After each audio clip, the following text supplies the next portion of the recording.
بسم اللہ الرحمن الرحیم۔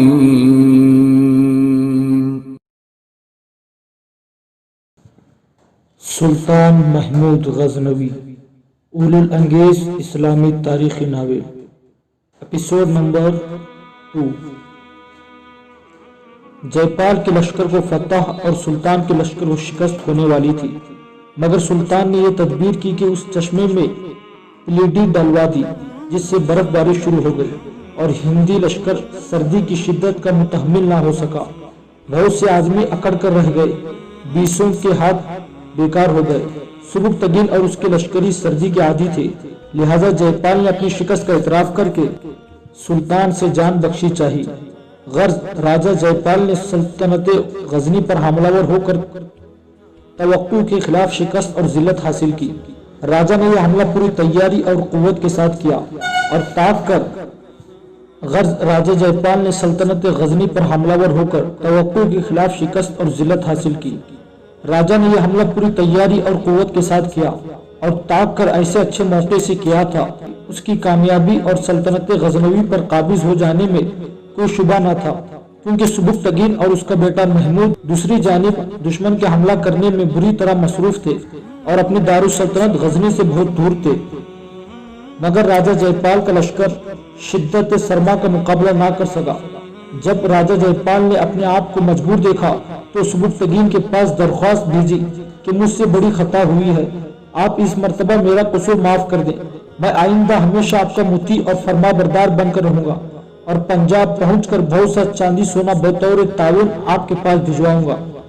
آپ اپنے کچھ مخصوص آدمی میرے ہمراہ بھیج دیجئے، میں ان کے ساتھ خزانہ اور قیمتی تحفے مع 50 ہاتھیوں کے بھیج دوں گا۔ سبکتگین کے سالاروں نے اس صلح کو ناپسند کیا اور قابو میں آئے دشمن کو رہا دینے کی عقل کے خلاف بتایا، مگر سبکتگین نے اسلامی تعلیم پر عمل کرنا ضروری سمجھا اور عاجز دشمن کی درخواست صلح کو رد کرنا مردانگی کے خلاف سمجھ کر راجہ کو پنجاب کی طرف مراجعات کرنے کی اجازت دے دی اور اس کی درخواست کے موافق اپنے چند متعمد اس کے ہمراہ بھی کر دیے۔ راجہ جے پال نے دریا سندھ کو عبور کرتے ہندوستان کے تمام راجاؤں کے پاس الچی روانہ کر دیے کہ سبکتگین پنجاب پر حملہ ور ہونے والا ہے، اگر میں اس کو روک نہ سکا تو پھر پنجاب پر قابض ہو کر وہ تم سب کو زندہ سلامت نہیں چھوڑے گا۔ اس وقت آپس کے تمام جھگڑوں کو طاق میں رکھو، متحد ہو کر غزنی کی سلطنت کا خاتمہ کر دو تاکہ آئندہ کے لیے اس سندھ سے سب خطرے سے محفوظ ہو جائیں۔ یہ پیغامات راجہ جے پال نے ایسے الفاظ میں لکھے اور اس طرح سب کو اپنی مدد کے لیے بلایا کہ اجمیر اور قنوج ہی نہیں بلکہ گجرات کلنجر تک کے راجہ بےتاب ہو گئے اور فوراً اپنے لشکر جے پال کی مدد کے لیے روانہ کر دیے۔ جے پال نے لاہور پہنچ کر سبکتگین کے آدمیوں کو گرفتار کر کے اپنے عہد و اقرار کو پورا کرنے سے انکار کر دیا، تو اس کے درباریوں نے اس بدعہدی سے اس کو روکنا چاہا، مگر راجہ نے کسی کا کہا نہ مانا۔ اس واقعے کو مورخ فرشتہ ان الفاظ میں لکھتا ہے: اس زمانے میں ہندو راجاؤں کے دربار کا یہ دستور تھا کہ ملک کے عاقل اور فہیم راجہ کی داہنی طرف اور کھتری اور سالار لشکری بائیں جانب بیٹھتے تھے۔ جب کوئی اہم معاملہ درپیش ہوتا تو یہ درباری راجہ کو اپنے مشورے دیا کرتے تھے۔ چنانچہ اس مسئلے پر غور و فکر کا موقع آیا تو یہ درباری اس نتیجے پر پہنچے کہ راجہ کی رائے بالکل غلط ہے اور اس کا یہ فعل انتہائی نامناسب ہے۔ راجہ کے دائیں بائیں دونوں طرف سے با اتفاق ایک ہی آواز بلند ہوئی اور سب نے کہا: ایسے طاقتور دشمن سے وعدہ خلافی کرنا احتیاط اور عاقبت اندیشی کے بالکل خلاف ہے۔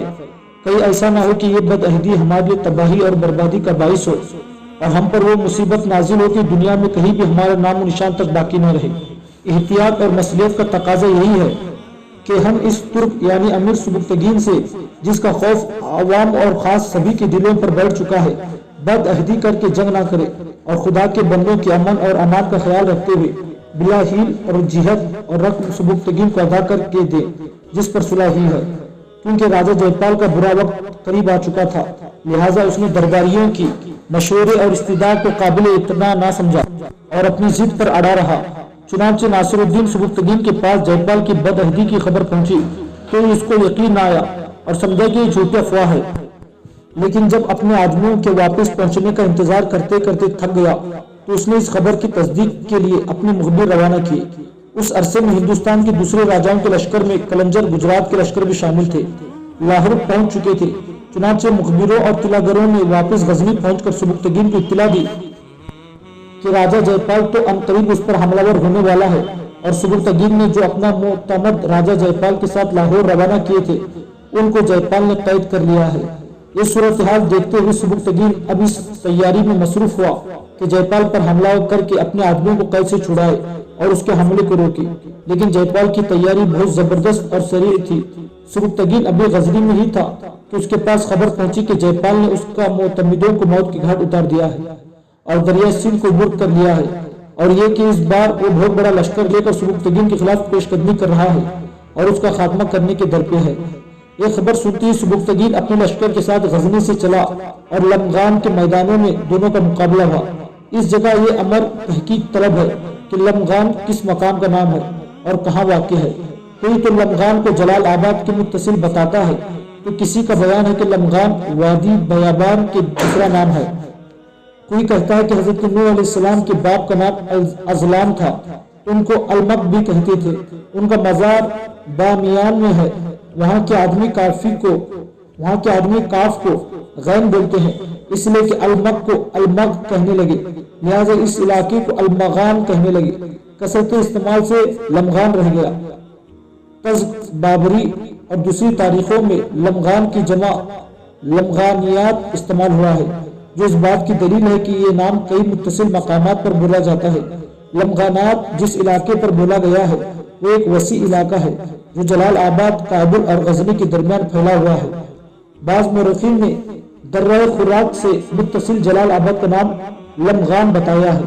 बहरहाल इस लड़ाई का मकाम जलाल आबाद के जुनूब और गजनी के शुमाल में समझा जाता है।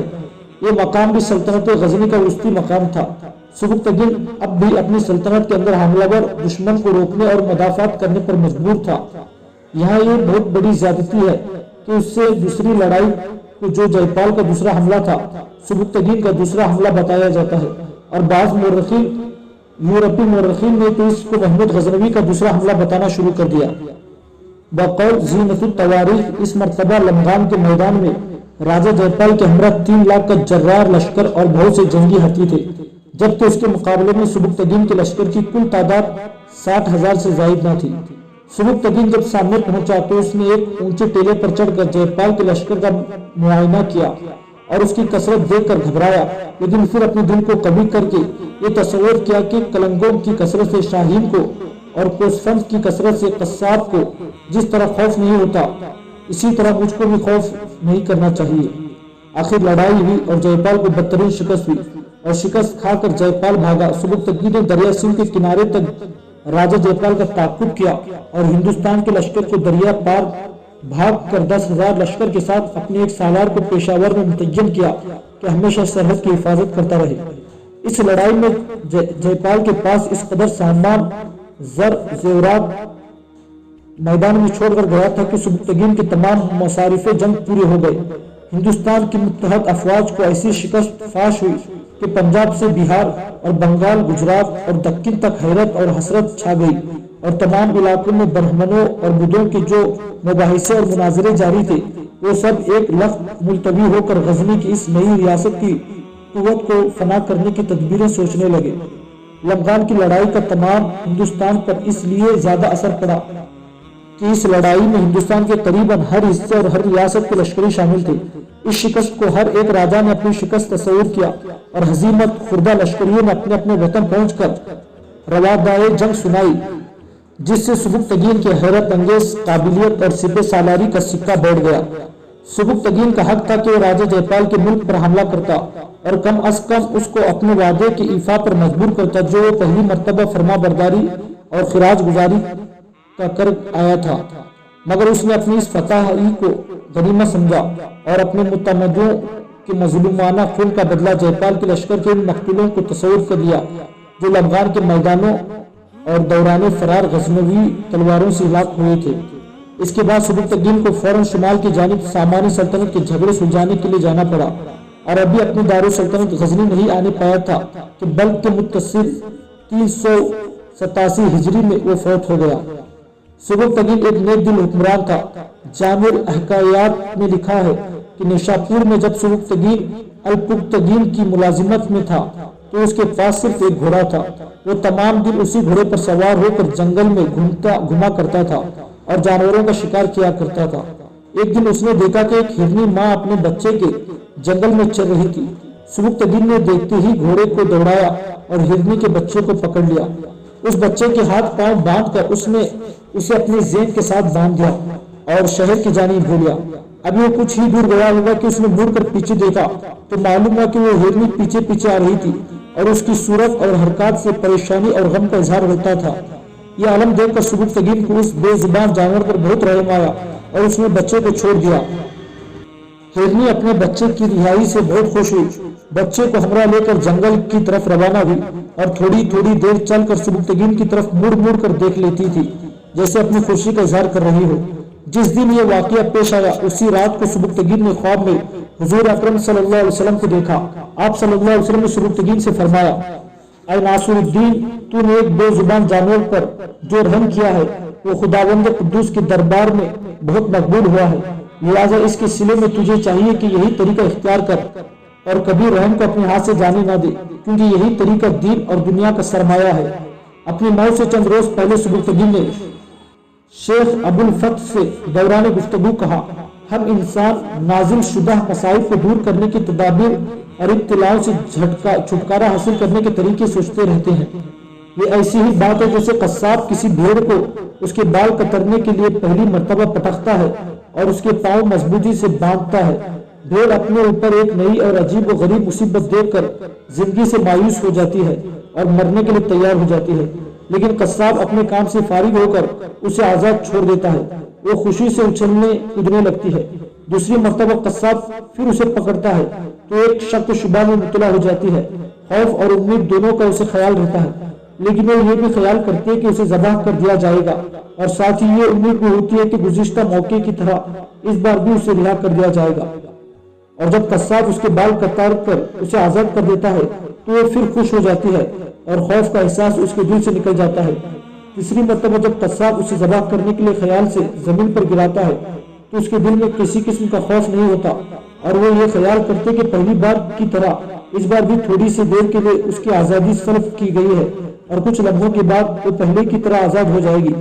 وہ بے خبری اور بے خوفی کے عالم میں رہتی ہے اور اسی عالم میں اس کے گلے پر چھری پھینک دی جاتی ہے اور وہ دنیا سے گزر جاتی ہے۔ ہم انسان بھی چونکہ ہمیشہ طرح طرح کی مصیبتوں اور نئی نئی امراض میں مبتلا رہتے ہیں، اس لیے ہر مصیبت اور ہر مرض میں اس سے رہائی کا خیال کر کے مطمئن ہو جاتے ہیں، یہاں تک کہ آخری وقت موت کا پیغام لے کر آتا ہے اور اسی غفلت کے عالم میں ہمارے گلے میں موت کا پھندا ڈال کر ہمیں اس دنیا سے لے جاتا ہے۔ بہرحال امیر ناصر الدین سبکتگین کا انتقال ہوا تو اس کا چھوٹا بیٹا امیر اسماعیل جو الپتگین کی بیٹی کے بطن سے پیدا ہوا تھا اس کے ہمراہ موجود تھا، اور بڑا بیٹا محمود نیشاپور میں تھا۔ ہمراہی سرداروں نے اسماعیل کو بلخ میں لے جا کر تخت نشین کیا۔ محمود نے نیشاپور سے بھائی کو لکھا، میں بڑا ہوں، تم چھوٹے ہو، مناسب یہ ہے کہ تخت مجھے کو ملے اور تم میری اطاعت کرو تاکہ ملک میں فتنہ برپا نہ ہو سکے۔ تم نا تجربہ کار ہو، امور سلطنت کو بار تم سے اٹھ نہیں سکے گا، امور سلطنت کا بار تم سے نہ اٹھ سکے گا۔ میں تمہارے لیے رعایت روا رکھتا ہوں کہ تم کو بلخ اور خراسان کا مستقل حاکم بنا دوں گا، لیکن دارالسلطنت غزنی اور بقیہ تمام علاقے میرے تصرف میں ہوں گے۔ اسماعیل ابن سبکتگین نے اس کو مناسب تجویز اور ملک کی تقسیم کو نامنظور کیا اور لڑائی پر آمدہ ہو گیا۔ آخر لڑائی ہوئی اور اسماعیل گرفتار ہو کر محمود کے سامنے پیش کیا گیا۔ محمود نے اس کو عزت اور آرام کے ساتھ نظر بند کر کے ایک قلعے میں رکھا اور خود باپ کے ملک کا مالک ہوا۔ محمود اور اسماعیل کے تنازعوں میں 6 ماہ سے زائد مدت صرف ہوئی۔ اسماعیل کی طرف سے مطمئن ہو کر اور سلطنت غزنی کا فرما روا بننے کے بعد اگر محمود کو جے پال سے لڑنے کا شوق ہوتا تو سب سے پہلے دریا سندھ کو عبور کر کے پنجاب پر حملہ ور ہوتا، لیکن اس کو 3 سال تک جے پال کا خیال بھی نہ آیا جب تک جے پال خود ہی اس کے ملک پر حملہ ور نہ ہوا۔ جے پال جہاں سلطنت غزنی پر حملہ ور ہونے کی تیاری میں مصروف تھا، وہاں محمود نے تخت نشین ہوتے ہی بخارا کے سامانی سلطان منصور سے اس کی امریکی شکایت کی کہ بلخ اور خراسان کے امیر ہمراہی میرا حق ہے۔ آپ نے خراسان میں اپنی طرف سے ایک شخص بختوزن نامی کو امیر عمرہ مقرر کیا ہے۔ اس کا جواب منصور سامانی کی طرف سے محمود کے حسب منشا نہ آیا تو محمود نے لشکر فراہم کر کے خراسان کو بزور شمشیر اپنے قبضے میں لینا چاہا۔ بختوزن نے محمود کے مقابلے کی ہمت اپنے اندر نہ دیکھ کر منصور سامانی کو لکھا۔ منصور سامانی خود بخارا سے لشکر لے کر خراسان کی حفاظت اور محمود کے مقابلے کو روانہ ہوا۔ محمود اس خوف سے کہ لوگ مجھ کو نمک حرام کہیں گے منصور سامانی کے مقابل نہ ہوا اور نیشاپور میں قیام کر لیا۔ بختوزن نے ایک اور نیکی کی کہ منصور سامانی کو جو اس کی امداد کے لیے آیا تھا موقع پا کر قتل کر دیا اور اس کی جگہ ایک تجربہ کار عمر لڑکے عبد الملک کو تخت نشین کر کے خود بخارا کی سلطنت کا مدار المہان بن گیا۔ محمود نے خبر سن کر حملہ کیا۔ بختوزن شکست کھا کر بھاگا۔ دوسرے سردار عبد الملک کو لے کر بخارا چلے گئے۔ وہاں ترکستان کے بادشاہ الغ خان نے بخارا پر حملہ کر کے عبد الملک سامانی کو قتل کیا اور اس طرح سامانی خاندان کا خاتمہ ہو گیا۔ محمود نے خراسان پر قابض ہو کر ہرات، بلخ وغیرہ کا انتظام کیا۔ ان تمام ہنگاموں میں 3 سال کا عرصہ لگ گیا۔ 390 ہجری میں محمود ہرات سے سیستان کی جانب آیا جہاں سفاری خاندان کا آخری بادشاہ خلف بن احمد جو یعقوب بن لیث صفار کا نواسہ تھا فرما روائی کر رہا تھا۔ خلف بن احمد کے قبضے میں سیستان اور مکران کے صوبے تھے۔ اس نے اپنے بیٹے کو جو اس کے لشکر کا سپہ سالار اور رعایا میں ہر دل عزیز تھا بغاوت کے شبہ میں نہایت ظالمانہ طور پر قتل کیا تھا۔ لہذا سیستان کی رعایا نے محمود غزنوی کے پاس خلف ابن احمد کے مظالم کی شکایت کی اور اس کے کراماتی ہو جانے کا حال لکھ کر درخواست کی کہ آپ اس ملک پر چڑھائی کریں۔ محمود نے سیستان پہنچ کر خلف کو محصور کر لیا۔ اس نے اپنے آپ کو محمود کے حوالے کر دیا اور رحم کی درخواست کرتے ہوئے محمود کو سلطان کہہ کر مخاطب کیا۔ مورخین کہتے ہیں کہ محمود کو سلطان کا لفظ بہت پسند آیا اور اسی روز سے اسے سلطان کے لقب سے پکارا جانے لگا۔ خلف چونکہ کراماتی ہو چکا تھا لہذا اس کو اپنے ہمراہ غزنی لا کر نظر بند کیا گیا۔ وہاں وہ 4 سال تک بحالت نظر بندی زندہ رہا۔ اس طرح سامانی خاندان کے بعد ہی خاندان سفاریہ کا بھی خاتمہ ہو گیا۔ اب صورتحال یہ تھی کہ بخارا الغ خان کے قبضے میں آ چکا تھا۔ فارس اور آذربائیجان اور بغداد کے دربار خلافت پر ویلمی قابض تھے اور محمود کو یہ فکر درپیش تھی کہ مغلوں اور ویلمیوں کے خطرے سے محفوظ رہنے کا کوئی انتظام کیا جائے۔ چنانچہ اس نے الغ خان کے پاس الچی بھیج کر اس سے مصالحانہ دوستانہ مراسم قائم کر لینے کی مناسب سمجھا، مگر یہ دوستی زیادہ دیر تک قائم نہ رہ سکی۔ الغ خان سے دوستی پیدا کر کے بعد سلطان محمود نے خلیفہ بغداد قادر باللہ عباسی کی خدمت میں درخواست بھیج کر اقرار اطاعت کیا اور خلیفہ سے سند حکومت کی استطاعت کی۔ خلیفہ نے سلطان کے پاس ایک گراں بہا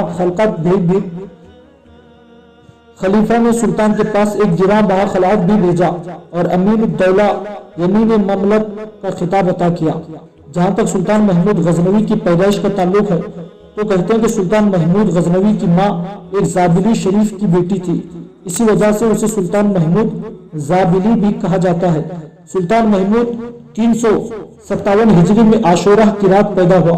سلطان محمود کی پیدا ہونے سے ایک گھڑی پہلے اس کے باپ سبکتگین نے خواب میں دیکھا کہ اس کے مکان میں آتش دان کے اندر سے ایک درخت نکلا اور اس قدر بلند ہوا کہ ساری دنیا اس کے سائے میں آ گئی۔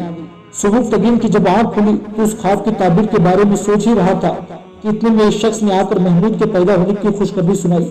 یہ خبر سن کر سبکتگین کو بے انتہا خوشی ہوئی۔ وہ اپنے خواب سے جس کی ابتدا اور انتہا بہت اچھی تھی بہت خوش ہوا اور امیدیں قائم کی اور اس لڑکے کا نام سلطان محمود رکھا۔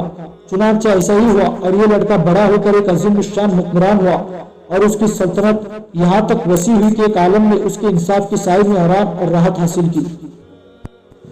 سلطان محمود غزنوی ابھی اپنے ملک کو محفوظ رکھنے کی تدبیروں سے فارغ بھی نہ ہونے پایا تھا کہ محرم 391 ہجری میں اس کے پیشاور کے عامل کی طرف سے ایک عرض داشت پہنچی۔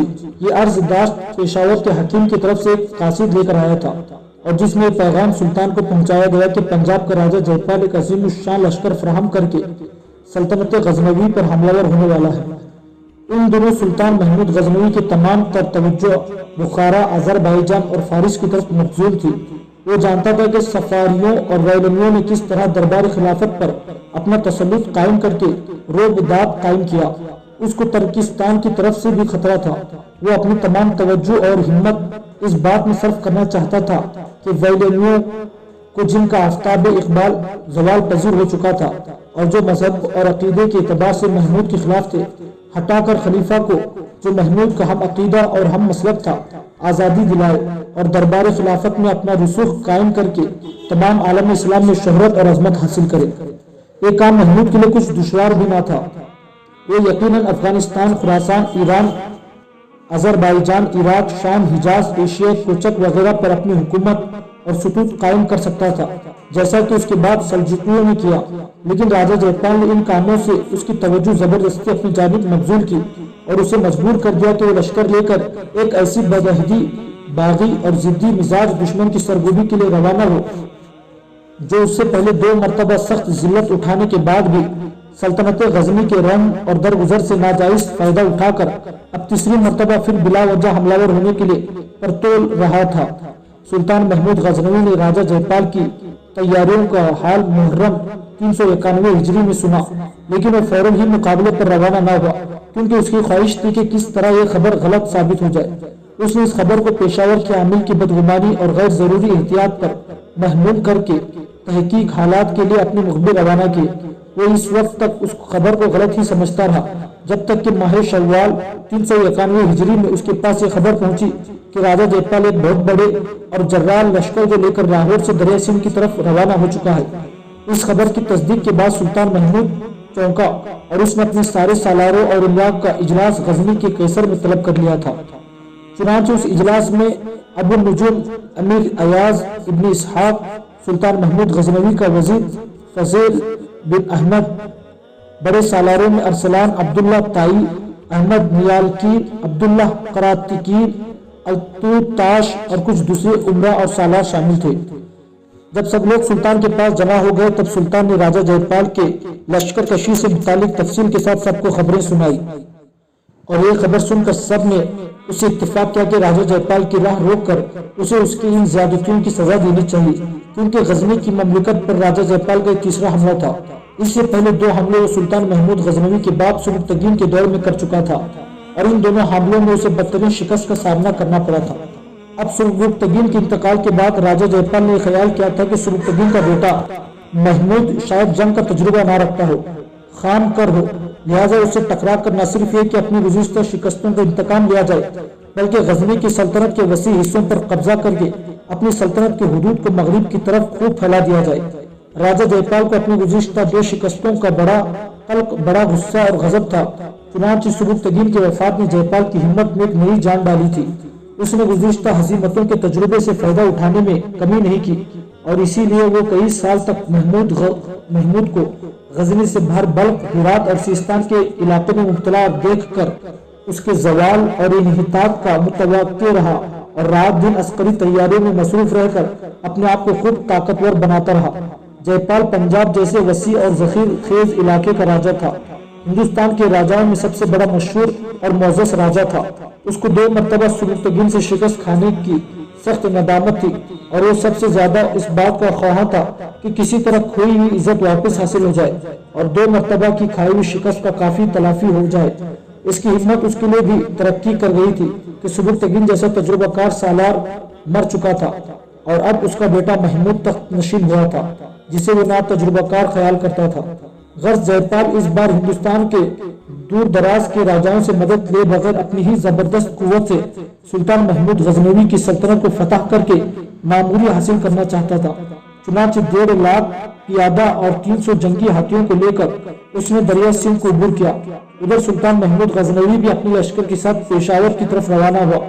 پشاور کے قریب دونوں لشکر ایک دوسرے کے قریب خیمہزن ہوئے۔ بقول نظام الدین احمد ہیروی، جیپال کے لشکر کی سواروں کی تعداد 10,000 تھی، مگر پیدلوں کے لیے لفظ بسیار استعمال کیا ہے اور ہاتھیوں کی تعداد 300 بتائی ہے۔ فرشتہ نے جیپال کی پیدلوں کی تعداد 30,000 بتائی ہے اور سوار 12,000 بتائی ہے۔ سیرت المتاخر نے اپنی کتاب میں یہی باتیں لکھی ہے جو سجان رائے نے کی ہے، جبکہ روسی مورخ جرنل سیلوف اپنی کتاب میں جیپال کے پیدلوں کی تعداد 1,30,000 بتاتا ہے۔ पेशावर के मैदानों में जयपाल के लश्कर की तादाद किस कदर थी, इसमें इख्तिलाफ है, मगर 42,000 सिपाही और 300 हाथियों से कम हरगिज न थे। महमूद के लश्कर की तादाद सब मौरखीन 10,000 बताते हैं, जिनमें सवार और पैदल सब शामिल है। मौरखीन ये भी लिखते हैं कि राजा जयपाल के लश्कर की तादाद बयान करने में इख्तिलाफ क्यों हुआ। इसका जवाब रामचंद्र तारीख हालात हिंद में कुछ इस तरह लिखता है। इस लड़ाई के बाद महमूद ने उन सरहदी कबाइल को सजाएं दी जिनको राजा जयपाल से साजिश करके पहले से अपना शरीक बना लिया था। मौरखीन लिखते हैं कि मालूम होता है कि जो लश्कर लाहौर से राजा जयपाल के साथ अटक की तरफ रवाना हुआ वो सिर्फ 42,000 लश्करियों और 300 हाथियों पर मुश्तमिल था, लेकिन दरिया सिंध को बुर करने के बाद सरहदी इलाकों के जंगजू जिनको नवा और अक़साम की लालच दी गई है उस लश्कर में शामिल हो गए। चुनांचे सुल्तान महमूद जब राजा जयपाल के मुकाबिल पहुंचा तो दुश्मन के लश्कर की कसरत और अपनी किल्लत से मुताल्लिक मगरूब न हुआ। इस तरह दोनों लश्करों ने एक दूसरे के सामने पड़ाव कर लिया था। राजा जयपाल जंग की इब्तिदा करने में ताखीर से काम ले रहा था, इसलिए कि उसे अपनी पुश्त की जानिब से मुख्तलिफ राजाओं से कनक रसद और जरूरत का दूसरा सामान मिल रहा था और हर रोज उसके लश्कर में इजाफा होता चला जा रहा था। इस बिना पर वो चाहता था कि जंग की इब्तिदा चंद दिन बाद की जाए ताकि हिंदुस्तान के मुख्तलिफ राजाओं से उसको मुसलह दस्ते मिलते रहे। इससे उसके लश्कर को तक़वियत हो और उसकी फतह और कामयाबी यकीन हो जाए। दूसरी तरफ सुल्तान महमूद भी इसी सूरत हाल पर कड़ी निगाह रखे हुए था। चुनांचे अपने सालारों से मशवरा करने के बाद उसने छोटे छोटे लश्कर मुकर्रर किए और जिस सिंध से राजा जयपाल को रसद और कमक मिलती थी वहां सुल्तान महमूद गजनवी के दस्तों ने छापे मारने शुरू कर दिए, जिनका नतीजा ये हुआ कि राजा जयपाल को मुख्तलिफ सिमतों से कमक रुक गई और राजा जयपाल जंग की इब्तिदा करने के लिए तैयार हो गया। जिस वक्त राजा जयपाल के लश्कर में जंग की इब्तिदा करने के लिए एक हलचल सी बरपा थी, उसी वक्त सुल्तान अपने लश्कर के आगे दुश्मन के लश्कर पर कड़ी निगाह रखे हुए था। जब राजा जयपाल के लश्कर में हलचल बरपा हुई तब सुल्तान अपने घोड़े से उतरा, अपने लश्कर की तरफ मुंह करते हुए तबरुक हुआ। ज़ेब पर सजदा रेज होने के बाद बड़ी आजिजी और इंकिसारी और रिक्कत अमेज अंदाज में दुआ मांग रहा था। ऐ अल्लाह, तू ही कुर्ब की तवील शब में अंधी मुसाफतों के भटकते मुसाफिरों को उम्मीद अता करता है। मेरे मालिक, तू ही समाअतों को मुअत्तिल, बसारतों को नाकारा, आइनों को करची करची करके सोख्ता सोख्ता कड़ी दास्तानें खड़ी करने वालों के खिलाफ फितरत के ख्वाब नगर की आसूदगी फराहम करता है। ऐ अल्लाह, आसमान के सर्द आंगन तले कहर की उड़ती धूल और मौत के उरजते धारों में कोई तेरे सिवा न इयानत करने वाला है न कोई मददगार है। यहाँ तक कहने के बाद सुल्तान महमूद गजनवी रुका, फिर पहले से भी ज्यादा कुर्ब खेजी में ये दुआ मांगते हुए कह रहा था। ऐ अल्लाह, तेरे दरबार में हर नामुमकिन मुमकिन हो जाता है। मेरे मालिक, तू चाहे तो कोर्ख भेड़ियों का शिकार करे, तू चाहे तो फाख्ताए शाहीनों पर चढ़े। ऐ अल्लाह, तो अपनी वहदानियत और रसूल अरबी सल्लल्लाहु अलैहि वसल्लम की रिसालत के सदक़े में दुश्मन के मुकाबले में हमें कामरानी और फौजमंदी और कामयाबी अता फरमा। यहाँ तक कहने के बाद सुल्तान महमूद गजनवी अपनी नीम आलूद आंखें खुश करता हुआ उठ खड़ा हुआ। पहले एक मुस्कुराती हुई निगाह उसने अपने लश्कर पर दौड़ाई, फिर एक गजबनाक इंतकाम भरी निगाह उसके राजा जयपाल के लश्कर पर जम गई थी। उसके बाद उसने अपने लश्कर की तरतीब को दस्तूर दुरुस्त करना शुरू किया। सुल्तान ने अपने लश्कर को 3 बड़े और एक छोटे हिस्से में तकसीम किया। वस्ती हिस्से में सुल्तान खुद रहा, अपने दस्तराज अपने बिरादर निस्बती अयाज इब्न इसहाक को और 2 बड़े अहम सालारों यानी अब्दुल्ला करातगीन और अहमद नियालसिकीन को उसने अपने साथ अपने मरकज में रखा। लश्कर के दाएं हिस्से की कमांडरी बड़े सालारों में से अरसलान, बाएं हिस्से की कमांडरी अब्दुल्ला ताई और जो छोटा हिस्सा था उससे अपने पड़ाव की हिफाजत पर मुकर्रर किया था और अपने सालार अल्तवान ताश को लश्कर के उस हिस्से के कमांडर मुकर्रर कर दिया था। ये सारी तरबियत दुरुस्त करने के बाद सुल्तान राजा जयपाल के रद्द अमल का इंतजार करने लगा। दूसरी तरफ राजा जयपाल ने भी अपने लश्कर को 4 ही हिस्सों में तकसीम किया। लश्कर का वस्ती हिस्सा राजा जयपाल ने अपने पास रखा और अपने बड़े अनंत पाल के अलावा और अपने बेटे अनंत पाल के अलावा अपने बड़े सालार कुई राज को उसने अपने साथ मरकजी हिस्से में रखा। दाएं हिस्से की कमांडरी अपने दूसरे सालार एदम गुप्त के सुपर्द की और बाएं हिस्से की कमांडरी भीमचंद्र को दे दी गई थी, जबकि उसकी मदद के लिए भाटिया के राजा बच्चे राय का जो लश्कर आया था उसे बच्चे राय की कमांडर राय मानंद को सुपुर्द किया गया और राय मांझियों को राजा जयपाल ने अपने पड़ाव की हिफाजत पर मुकर्रर कर दिया। इस तरह दोनों लश्कर एक दूसरे पर जरब लगाने और एक दूसरे पर हमलावर होने के लिए बिल्कुल तैयार हो गए थे। इस मौके पर राजा जयपाल की हसीन और खूबसूरत बेटी कौशल देवी एक तरफ से अपने घोड़े को सर पर दौड़ाती हुई उस जगह आई जहां राजा जयपाल और उसका बेटा अनंत पाल खड़े थे। कौशल देवी उस वक्त रिस्क बर्ग जंगी लिबास में मुलव्विस थी और बड़े माहिराना अंदाज में अपने घोड़े को दौड़ा रही थी। उसकी कमर पर नई सुर्ख रंग की पट्टी थी जिसमें तलवार और खंजर थी। पुष्ट पर तीरों भरा तरकश था और घोड़े की जेन के साथ कमान भी लटक रही थी। कौशल देवी ने बागे जोरदार अंदाज में खींचते हुए घोड़े को रोका। उसके जवाब में घोड़ा बुरी तरह हिलनाता हुआ और किलकिलियां करते हुए रुक गया। इसको इस हालत में देखते हुए राजा जयपाल उसका बेटा अनंत पाल खुशी का इजहार कर रहे थे, मुस्कुरा रहे थे। हत्ता कि कौशल देवी अपने बाप राजा जयपाल को मुखातब करके कहने लगी, अब जबकि दोनों लश्कर एक दूसरे के सामने बिल्कुल तैयार और मुस्तैद है और एक दूसरे पर हमलावर होने के लिए तैयार है, तो आप इंफरादी मुकाबले के लिए कोई राज को मैदान में उतारे। इस पर राजा जयपाल संजीदा हो गया।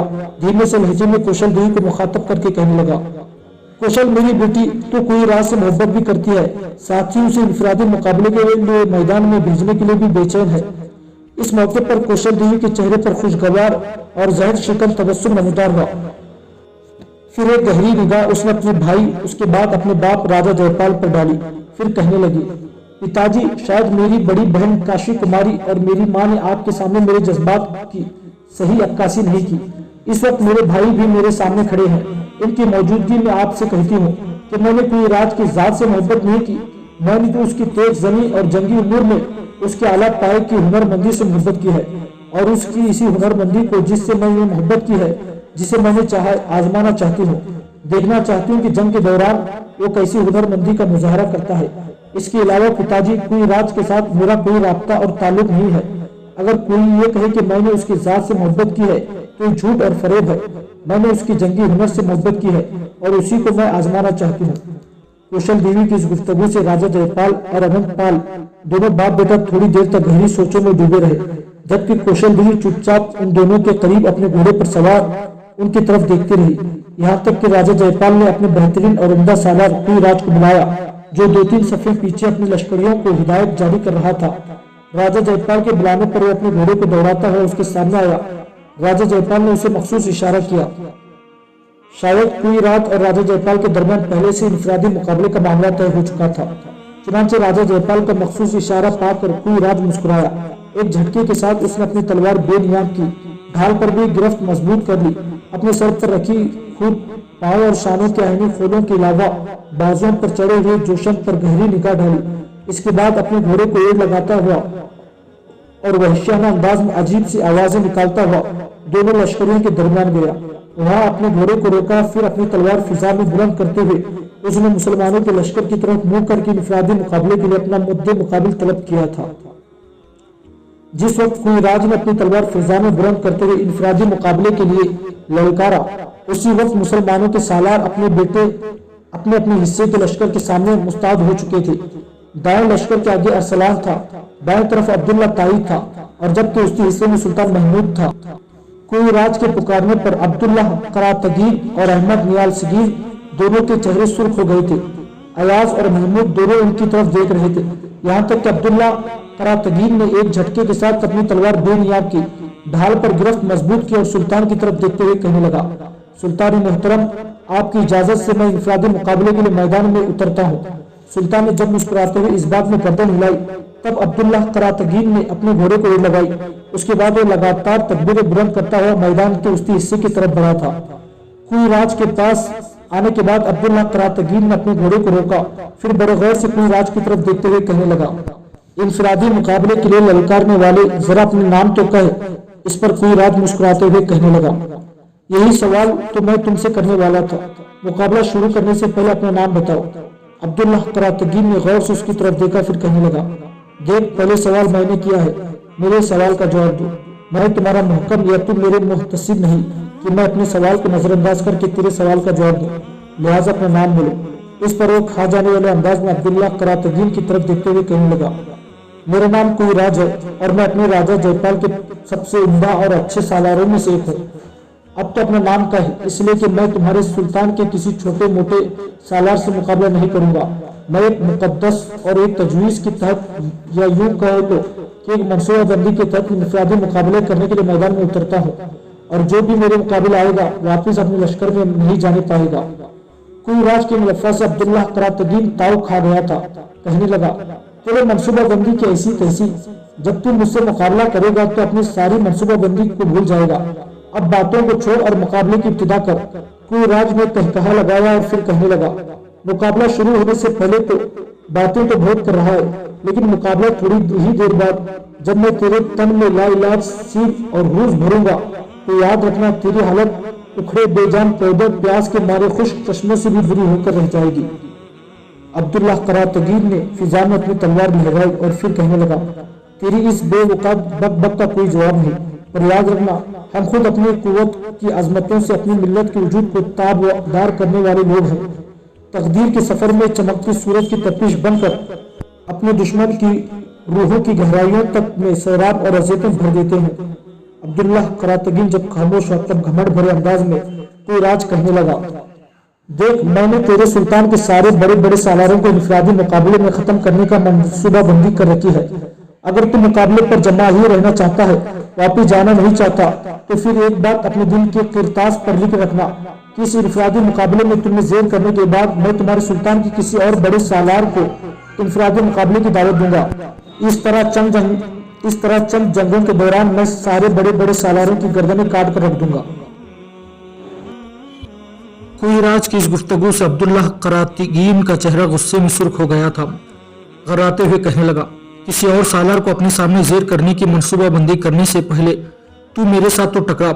हो सकता है तुझे खुद को वापिस अपने लश्कर में जाना नसीब ना हो। कोई राज, अब तू इस इनफरादी मुकाबले से जान छुड़ाकर भागना चाहता है तो तुझे भागने ना दूंगा। इसी मुकाबले के दौरान अगर मैं तुझे बेशक्ल गुबार हयूले की तरह ना कर दूं तो कहना, तेरे जिस्म और रूह की यकानियत, तेरे शऊर और जहन को यकजहती को नदामत के बारे गिरा और सूखे होठों की सुलगती प्यास में ना बदल कर दूं तो कह देना। कोई राज ने अपनी तलवार लहराई और कहने लगा, अगर तुम्हारे यही इरादे हैं तो फिर मुकाबला शुरू करते हैं, और फिर देखो मैं कैसे तुझे शोलों के जंदान में कैद करता हूँ। यहाँ तक कहने के बाद कोई राज जब खामोश और तब अब्दुल्लाह करातगीन कहने लगा, मैं तेरे इन अल्फाज का जवाब नहीं दूंगा। इसी वक्त दोनों लश्करों को निगाहें हम दोनों पर जमी हुई है, लिहाजा मुकाबले की इब्तिदा करे, और फिर वक्त की इन भागते लम्हों के अंदर तेरी और मेरी तलवारें फैसला करेगी कि कामयाबी किसके दामन में आती है और लहू में भीगी हुई शिकस्त किसकी पेशानी को बोसा देती है। मुझ पर हमलावर हो, मैं तुझको पहले वार करने का मौका फराहम करता हूँ। अब्दुल्लाह करातगीन के इन अल्फाज के जवाब में कोई राज ने आओ देखा न ताओ फौरन अब्दुल्लाह करातगीन पर हमलावर हुआ। अब्दुल्लाह ने बड़े शानदार अंदाज में उसके वार को रोका, फिर जवाबी वार करने लगा था। इस तरह कुछ देर तक दोनों एक दूसरे पर बढ़ चढ़कर हमला करते रहे, लेकिन कोई भी दूसरे से हार मानने वाला या मात कबूल करने वाला नहीं था। यहाँ तक कि एक मौके पर कोई राज के वार को रोकने के बाद अब्दुल्लाह करातगीन ने अपने घोड़े को पीछे हटाया, फिर खा जाने वाले अंदाज में कोई राज को कहने लगा, कोई राज, तुम तो कहते थे कि लम्हों के अंदर मेरे तन में लाइलाज सीम भर कर रख दोगे, लेकिन मैं देखता हूं कि तुमने तो कुछ भी नहीं किया। कोई राज, ये मैदान है, ऐसा मैदान जो खून मांगता है।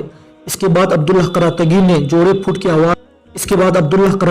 चौड़े फल की अपनी तलवार फिजा में लहराई और कोई राज को कहने लगा, कोई राज, मेरी इस तलवार की तरफ देख, शीशे की तरह चमकती इस तलवार में क्या तुझे अपनी मौत दिखाई नहीं देती? अब तू यूं मान, मैं तेरे साथ एक खेल खेलता रहा हूँ, ये खेल अब खत्म हुआ। अब मैं मौत और कज़ा की तरह तेरा ताक़ुब करूंगा, और मैं देखता हूँ कितनी दूर तक तू मेरे सामने टिकता है और कितनी देर तक तू मेरी जारियत को दिफा में तब्दील करके अपने आप को बचाता है। कोई राज संभल, मैं अब अपने असल हमलों की इब्तिदा करने लगा हूँ। अब तक जो तू मेरे साथ लाफ कज़ाफ की गुफ्तगू करता रहा, मैं उसे धो निचोड़ कर तेरे ऊपर ही डालने की इब्तिदा करता हूँ। अब तक मैं तेरे वार को रोकता रहा, अब तू मेरे हमलों पर दिफा करता रहा, लेकिन अब मामला कोई और होगा, जरा संभल कर रहना। इसके साथ ही अब्दुल्लाह करातगीन की हालत यकसीर बदल गई थी। चेहरा गजबनाक होकर सुर्ख हो गया था। तलवार पर उसकी गिरफ्त पहले की तरह ज्यादा सख्त हो गई थी। ढाल बुरी तरह लहराने लगी थी। देख, उसके बाद अब्दुल्लाह करातगीन बड़ी जोरदार तरीके से हमलावर होना शुरू हो गया था। कुछ देर तक कोई राज उन जानलेवा और तेज हमलों को रोकता रहा। वो जारियत बिल्कुल भूल गया था, सिर्फ अपना दिफा कर रहा था। यहाँ तक कि तेज और पुरखतर हमला करते हुए अब्दुल्ला करातगी ने उसे थका मारा और उसकी हालत अब साफ बता रही थी कि वो उदासी की थकन और नारसई के कुर्ब का शिकार होना शुरू हो गया है, इसलिए कि अब वो उल्टे पांव पीछे हटते हुए बड़ी मुश्किल से अपना सिर्फ दिफा करते हुए अब्दुल्ला करातगीन के हमलों को रोक रहा था। थोड़ी देर तक मजीद जब ऐसी हालत रही तब हर देखने वाली आंख ने देखा कोई राज की हालत अब्दुल्ला करातगीन ने तेज हमलों के सामने अब जर्रा पत्तों की तरह होना शुरू हो गई थी। एक मौके पर कोई राज ने जब अब्दुल्ला करातगीन के तेज हमलों से बचकर जरा दम लेने और सुस्ताने की कोशिश की और अपने घोड़े के पीछे हटाना चाहा, तब अब्दुल्लाह ने अपनी ढाल उससे जोर से उसके शाने पर मारी कि कोई राज लड़खड़ा कर अपने घोड़े से नीचे गिर गया। उसकी तलवार और ढाल दोनों ही उसके हाथ से छूट गई। इस मौके पर एक जुस्त लगाते हुए अब्दुल्ला करातगीन भी अपने घोड़े से कूद गया, जरा फासले पर खड़ा रहा और फिर खोलते हुए लहजे में वो कोई राज को मुखातब करके कहने लगा, लो अभी घोड़े से गिरा हुआ है और गिरी हालत में तुझ पर हमलावर होकर मैं तेरा खात्मा नहीं करूंगा। मैं यही खड़ा रहता हूँ, बड़े आराम और सुकून के साथ अपनी तलवार और ढाल उठाओ और ताज़ा दम होकर नए सिरे से मेरे साथ मुकाबला की इब्तिदा करो। इस मौके पर अपने लश्कर के सामने खड़ा राजा जयपाल और उसका बेटा आनंदपाल दोनों परेशान और फिक्रमंद थे और उनके दरमियान खड़ी कौशल देवी की हालत काबिले दीद थी। चेहरा उसका सुर्ख हो चुका था, आंखों में दूर दूर तक मायूसियां रक्स कर रही थी, जबकि दूसरे सालारों में से पदमगुप्त और भीमचंद्र भी बड़े अफसुर्दगी की हालत में घोड़े से जमीन पर गिरे कोई राज की तरफ बड़े गौर से देखा जा रहे थे। इस मौके पर हुसैन और खूबसूरत कौशल देवी अपने बाप राजा जयपाल को मुखातब करते हुए इंतहाई उदासी और अफसुर्दगी में कहने लगी, पिताजी मैं ये क्या मामला देख रही हूँ, हमारे यहाँ कोई राज जैसा कोई तेजन ही नहीं और हमारे यहाँ आज तक कोई राज को तेजनी और हर्ब जर्ब के दूसरे उमूर में किसी ने जेर नहीं किया, लेकिन मुसलमानों की तरफ से जो तेजन इंफरादी मुकाबले के लिए उतरा है वो बुरी तरह कोई राज पर छाता चला गया है। पिताजी कोई राज ने तेज और जानलेवा हमला किए थे, लेकिन बाद में मुसलमानों का तेजन ऐसा छाया कि कोई राज दिफा तक महदूद हो गया और अब मुसलमानों की इस तेजन गिरा दिया। मैं समझती हूँ ये कोई राज की इंतहा दर्जे की बेइज्जती है कि वो अपने घोड़े से गिरा है, उसकी तलवार और ढाल उसके हाथ से छूट गई है, जबकि मुसलमानों का सालार उस बेबसी की हालत में उस पर हमलावर नहीं हुआ, जरा फासले पर हटकर खड़ा है और उसके उठने का इंतजार कर रहा है। हालांकि इस मौके पर वो कोई राज पर हमलावर हो उसका काम भी तमाम कर सकता था। अपनी बेटी कौशल देवी के अल्फाज का जवाब राजा जयपाल देना ही चाहता था कि उस दौरान कोई राज अपनी तलवार और ढाल संभालते हुए अपनी जगह से उठ खड़ा हुआ। लिहाजा राजा जयपाल, उसकी बेटी कौशल देवी, बेटा आनंदपाल और लश्कर के आगे खड़े सारे सालार एक बार फिर बड़े गौर और जुस्तजू भरे अंदाज में इंफरादी मुकाबला देखने लगे थे। कोई राज जब अपनी तलवार और ढाल संभाल कर उठ खड़ा हुआ तब जुस्त लगाने के अंदाज में अब्दुल्ला करातगीन फिर आगे बढ़ा और पहले से भी ज्यादा ताज़ादम अंदाज में वो कोई राज पर हमलावर हुआ। कोई राज बिल्कुल सुस्त पड़ चुका था, ऐसा लगता था थकावट से चूर हो गया। अब्दुल्लाह ने उसके सिर्फ चंद ही वार किए कि अब्दुल्लाह की तलवार ऐसे अंदाज में उस पर गिरी कि उसकी गर्दन काट कर रख दी गई। जिस वक्त अब्दुल्लाह ने कोई राज की गर्दन काट दी, कौशल देवी ने एकदम अपने दोनों हाथ अपनी तलवार के सामने रख लिए। राजा जयपाल और उसके बेटे अनंतपाल की गर्दन झुक गई। उसके बड़े सालारों में से पदमगुप्त, चंद्र, भीम दोनों दुख भरे अंदाज में उसे सारे मंजर को देख रहे थे। उनके देखते ही देखते अब्दुल्लाह ने अपने घोड़े पर सवार होने के बाद कोई राज के घोड़े की बाग पकड़ी और वापस अपने लश्कर की तरफ चला गया। कौशल देवी ने जब अपनी आंखों में से अपने हाथ हटाए तब मैदान साफ हो चुका था। अब्दुल्लाह मुकाबला खत्म करके अपने लश्कर में वापस जा चुका था। इस मौके पर दुख भरे अंदाज में कौशल ने अपने बाप से कहा, पिताजी मुसलमानों का तेजन बड़ी आसानी के साथ कोई राज पर गालिब आया है। मैं आप और अपने भाई आनंदपाल के सामने यह करती हूँ, बल्कि आप दोनों को ये वचन देती हूँ कि मुसलमानों का सालार जिसने इंफरादी मुकाबले में कोई राज का काम तमाम किया है उसे एक न एक रोज मैं अपने हाथ से मौत के घाट उतार दूंगी और मुझे उम्मीद है कि मैं ऐसा करने में कामयाब हो जाऊंगी। मैं मुसलमानों की इस तेजन से कोई राज का ऐसा इंतकाम लूंगी कि इसकी आने वाली नस्लें और पुश्तें याद रखेंगी। कौशल के इन अल्फाज का राजा जयपाल ने कोई जवाब न दिया, बस मुस्कुराते हुए कौशल की तरफ देखता रहा। उसके बाद उसने इज्तिमाई हमले का फैसला कर लिया, इसलिए कि कोई राज की इस तरह इंफरादी मुकाबले में मारे जाने से उसके लश्करियों के हौसले यकीनन पुस्त हुए थे और अपने लश्करियों की कैफियत को जाहिर करने के लिए वो जंग की फिलफौर इब्तिदा कर देना चाहता था। दूसरी तरफ अब्दुल्लाह जब इंफरादी मुकाबला जीतने के बाद अपने लश्कर के सामने खड़े सुल्तान के करीब गया तब सुल्तान एक मुस्कुराती हुई निगाह उस पर डाली। फिर सुल्तान अब्दुल्लाह को मुखातब करके कहने लगा, करातगीन के बेटे, तू क्या खूब अपने मद्दे मुकाबिल पर गहर के गुलाब शहर की किरणों की तरह हमलावर हुआ। सुल्तान महमूद गजनवी के अल्फाज पर अब्दुल्ला मुस्कुरा दिया। करीब जाकर धीमे लहजे में कहने लगा, सुल्तान अब्दुल्ला ने कुछ नहीं किया, सिर्फ अपना फर्ज अदा किया है। कसम खुदावंदे वहदहू ला शरीक की, ऐसे इंफरादी मुकाबले में अगर दुश्मन मुझे सैकड़ों बार भी ललकारे तो लब्बैक कहते हुए मैदान में उतरूं और दुश्मन के हर तेज जन को अपने खुदावंदे कुद्दूस का नाम लेकर रुगेड़ कर चला जाऊं। अब्दुल्ला के अल्फाज पर सुल्तान ने खुशी का इजहार किया। इतने में एक लश्करी भागता हुआ आया और वो अब्दुल्ला से मरने वाले कोई रात के घोड़े को लेकर लश्कर के पीछे चला गया। अब्दुल्ला सुल्तान के पहलू में आ खड़ा हुआ। अब मुसलमानों के लश्कर की हालत ये थी कि वस्ती हिस्से में सुल्तान था, सुल्तान के साथ अयाज खड़ा था और सुल्तान के दाएं जानिब अब्दुल्ला था, बाएं जानिब दूसरा बड़ा सालार अहमद, जबकि लश्कर के बाकी पहलू के कमांडरी बड़ा सालार अरसलान जाजिब और बाएं हिस्से कमांडरी अब्दुल्ला ताई के पास थी। इस मौके पर सुल्तान महमूद गजनवी ने एक निगाह बारी बारी अब्दुल्ला और अहमद नियालकीन पर डाली, फिर कहने लगा, मेरे दोनों अजीज साथियों, तुम जानते हो हमारे लश्कर का वस्ती हिस्सा इस वक्त हमारी कमांडरी में है। वो तादाद में दूसरे हिस्से से ज्यादा है। मैं चाहता हूं कि जंग की इब्तिदा राजा जयपाल की तरफ से हो, इसलिए कि वही लश्कर लेकर इन इलाकों की तरफ आया है और फिर उसका तेजन चूंकि इंफरादी मुकाबले में मात खाया है, लिहाजा वो खुद ही जंग की इब्तिदा करेगा। सफें दुरुस्त करने से पहले लश्कर के अपने इस वस्ती हिस्से को जब हमने 3 जगह तकसीम किया तो याद रखना, जिस वक्त जयपाल के साथ टकराव होगा तो कुछ देर तक अपनी पूरी ताकत और कुव्वत के साथ दुश्मन पर जर्ब लगाई जाएगी। मैं जब देखूंगा कि हमारे लश्कर का वस्ती हिस्सा दुश्मन के वस्ती हिस्से पर छाता चला जा रहा है, तब मैं तकबीरें बुलंद करूंगा। मेरी इन तकबीरों के जवाब में अब्दुल्ला, तुम अपने हिस्से के लश्कर को ललकारते हुए जरा दाएं जानिब ज्यादा जोर डालना। तुम्हारे ऐसा करने से अरसलान जाजिब को कुव्वत मिलेगी और मुझे उम्मीद है कि अरसलान जाजिब दुश्मन के बाएं पहलू को रुगेड़ कर रख देगा। ऐसे अहमद नियालकीन बाएं तरफ से करेगा और अब्दुल्ला ताई के लिए रास्ता हमवार करेगा ताकि वो दुश्मन के दाएं पहलू को अपने सामने जेर करने में कामयाब रहे। और अगर मैंने इस दौरान तकबीरें बुलंद ना की तो इसका मतलब ये होगा कि उसके हिस्से पूरे का पूरे दुश्मन के उसके हिस्से पर जरबे लगाए ताकि उसे पस्पा होने पर मजबूर कर दे।